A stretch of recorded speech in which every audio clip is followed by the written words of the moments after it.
Hi, I'm Ash. Today we're going to be discussing the whole idea of reframing your thoughts and challenging them. It is actually one of my favorite topics to discuss because it's made a very big difference in my life.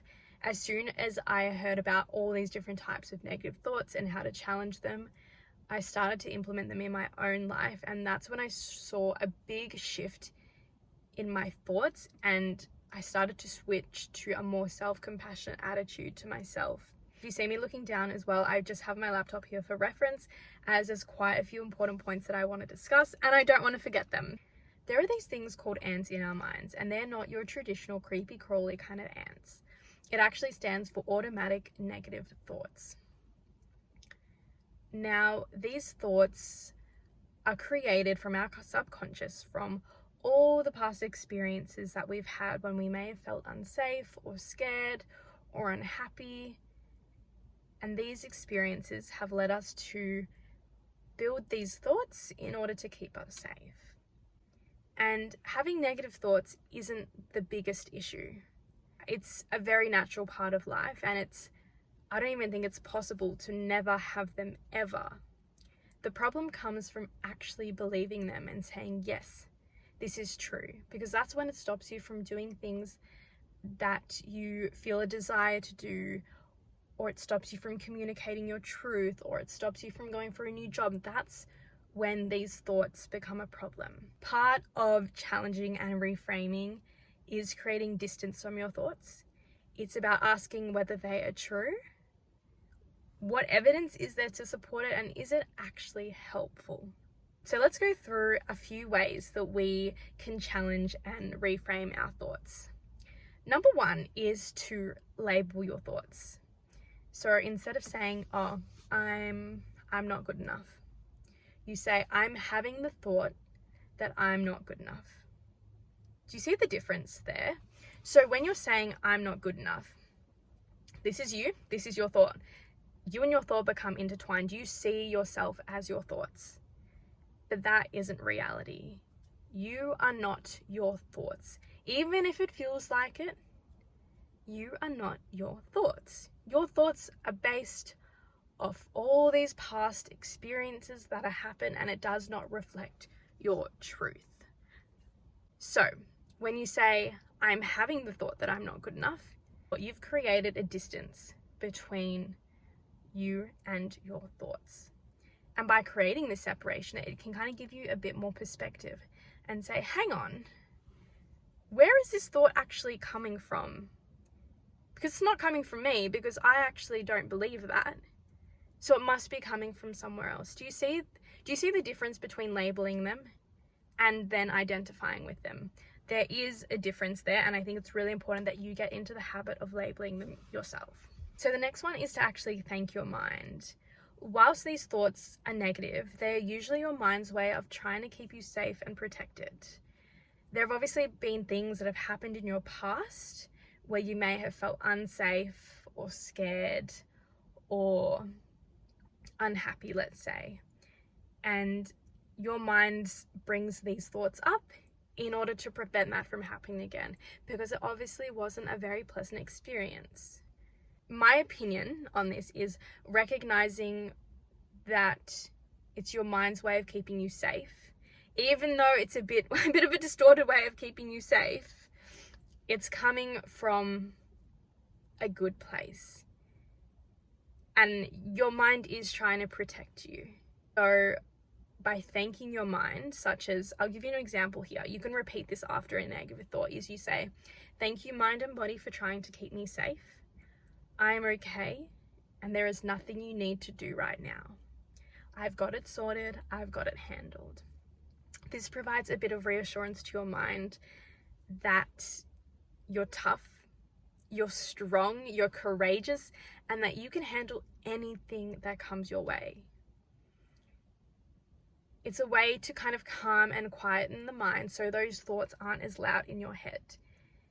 And instead of just completely disparaging your thoughts and being like, oh my God, you're not helping me, thoughts, this is so bad. Instead, you're saying, thank you, mind. Like, I understand where you're coming from, and I see that you want to help me and keep me safe, but I don't need these thoughts right now. I need you to support me, and I need you to encourage me to step out of my comfort zone. So this also gets you into a very self-compassionate way of thinking. This is a really beautiful way to practice challenging your thoughts. And it's switching that perspective. And it just helps you be a lot more kinder to yourself. And I think that having kindness and compassion for yourself when you have negative thoughts is a very, very important thing. And I will emphasize it in every single video if I have to. Another one that you've probably heard a lot is pretend your thoughts are like clouds or trains or whatever other examples that you've heard, but there is truth to it. Because when you have a negative thought and you latch onto it and you're like, oh my God, why am I having this thought? Like, what? Oh my God, where is this coming from? And it gets you all panicked and it gets you a bit stressed and anxious. And that's as soon as you latch onto it and identify with it.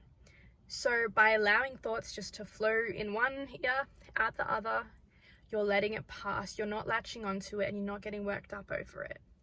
I know it's very hard, and you need to practice a lot of mindfulness to actually let it float by, but that's definitely another way that can help. And it can help you feel a bit less anxious because you're not focusing in and with a magnifying glass on this thought. You're just saying, yeah, I've had this thought. Whatever, that's right, I'll keep going with my day. It's not that big of a deal. Like, how nonchalant is that? Like, how is your mind going to get worked up about a thought when you're just like, oh yeah, it's not really a big deal, is it? So it's just going to flow right through. So that's another way that you can do it. It's a very simplistic way and does require a bit of mindfulness, but it can be a very effective way to stay calm and not panic. Another one I love is name your stories. So this is when you label this as, oh, this is my I'm not good enough story. I've heard this all before. Or, oh, this is my I'm stupid story. Yeah, I've heard it all before. It creates a separation between you and your thoughts again. And it's reminding you that your thoughts are not actually a reflection of your true feelings and self, that they have been conjured up from a past experience. So as I've discussed before, your thoughts come from your past experiences, and these automatic negative thoughts are based on those, and it's not reflecting what you actually believe and think. So by naming your stories and saying, oh yeah, I've heard all this before, it's giving less power to your thoughts. You're breaking the foundation that it has been built upon, and you're giving it less power.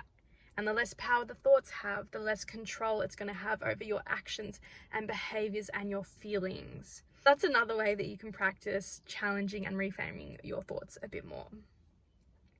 Now, another big one is the idea of cognitive behavioural therapy, also known as CBT. So this whole process is when you examine your thoughts, your feelings, and behaviour.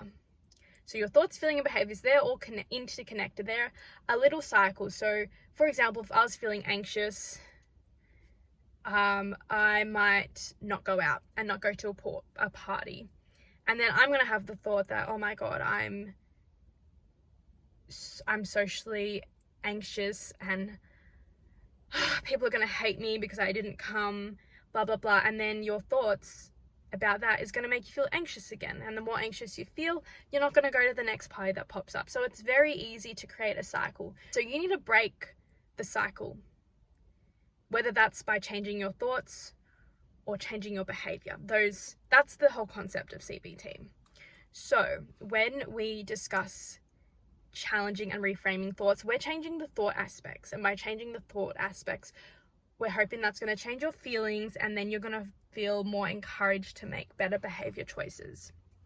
I've actually linked a worksheet in the description box, which takes you through each of the steps. It lays out like the situation, emotions, behavior, automatic thought, evidence for and against, and then the new thought. Using the resource, go through each of it. So for example, the situation might be, I went to a party, I tripped over, everyone started laughing at me. So that might be the situation. Your emotions, you felt embarrassed, you felt scared, you felt anxious. That could be it. And then maybe your behavior was, oh, I just ran off to the bathroom, or I ended up leaving the party because I was too embarrassed.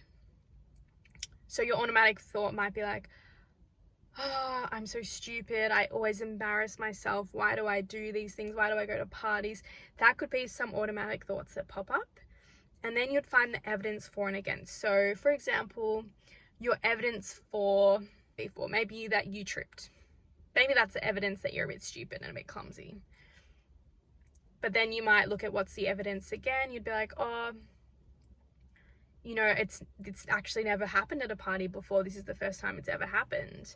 The other thing could be, oh, my friend came over to see if I was okay afterwards. So they must have felt for me. Or even though people were laughing at me, they soon forgot and kept going on with their own conversations. There could be so many reasons of evidence there. I'm just thinking this off the top of my head. So then you'd think, oh yeah, there's actually like not a lot of evidence to support my thought that I'm stupid and I'm embarrassing and I'm clumsy. So then a new challenging thought or reframed thought would be, yes, I might embarrass myself or make mistakes sometimes, but that's okay. I've got a great support network of friends who will look out for me, and I'm sure I'll be a bit more mindful in the future. See, you're switching it. You're recognizing the reality of the situation and what it is, and you're not letting yourself get carried away in this imaginative type of thinking. And by staying grounded in the reality and telling yourself the truth, whether that be a positive thought or just a neutral thought, it doesn't always have to be positive. You can say, yeah, there were a few awkward moments at the party, but that's okay. I actually had a really good time and I got to know my friends better than I already knew. Could be something that, so it's very neutral. You're saying, yeah, you're recognizing that, yeah, sometimes these things happen. Sometimes I make a mistake. Sometimes I might embarrass myself, but that is okay. And then you're recognizing a few more positives, is that you had a good time. You had a lot of fun. You felt encouraged. The reframed thought is just grounding you in what is real. And it's stopping you from believing those ants that pop into your mind. So please use the resource if you need. And if you're struggling to think of a reframing thought, channel what your friend would actually say to you. So if you shared that story with them and how you were feeling and what you did and what went wrong, what would your friend tell you? And that can help with finding the basis and foundation of the reframing thought. So they are just a little bunch of ideas on things you can do in the future to really challenge your thoughts. And the more you practice this consciously, it's going to start happening automatic. And these will start becoming your new ants. But not ants, because obviously it's not a negative thought, but automatic neutral thoughts. We can call it that. So over time, the more you practice reframing, it's going to come so naturally, and you're going to reassure yourself so easily that it's not even going to take effort anymore. And your attitudes and your behaviors are going to start changing, because if you're having these more positive thoughts, you're feeling better. And if you're feeling better, you're going to start doing behaviors that align with that.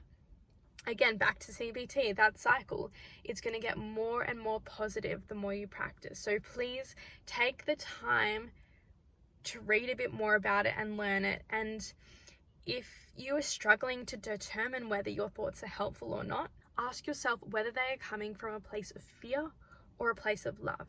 If they are coming from a place of fear, they're not helpful. You need thoughts that come from a place of love and care and encouragement, because that is going to help you to do the things you want to do and stay true to yourself. So next time you experience yourself having these ants, come back to these little tools that you can use, and I'm sure that you're going to feel a lot more empowered and ready to tackle the challenge, because I know you can do it. I've done it myself. I've been able to change my thinking so well. Yes, sometimes I still struggle, and there are times when it's really hard, but you need to make the conscious effort, and I have no doubt that it is possible for you to change your thinking. So thanks for having a listen, and I gotta go, so bye.